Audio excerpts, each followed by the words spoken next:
Koteleta n'omby. Koteleta n'omby ny andro.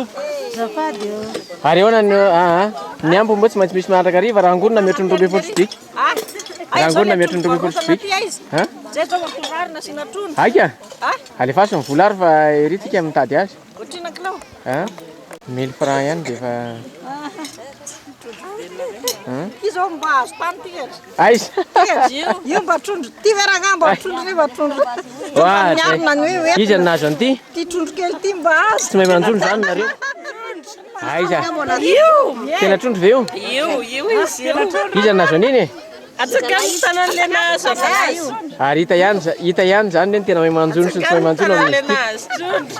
Zay ny tsy azoko hoe ahoana ny sasany mahazo betsaka ny sasany zanany kely no azo. Ewa vita. Ny sasany mbola tsy nahavitako.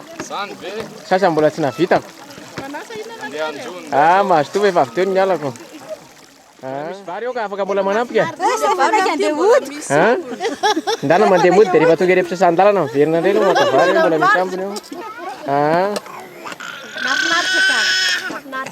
Nahazo trondro sa tsy nahazo trondro? Tsy nahazo satria tsy nanana ranjina. Zay mantsy le obolana sinoa zay.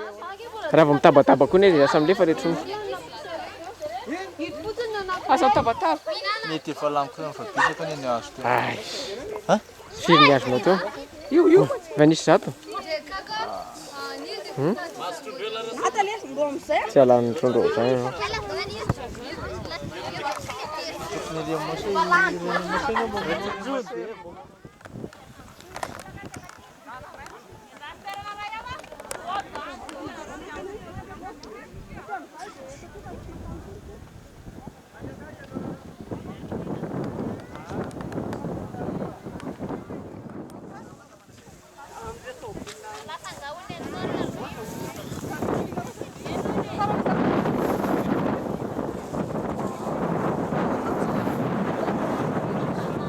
Hita daholo ny vahoaka amin'izao ka.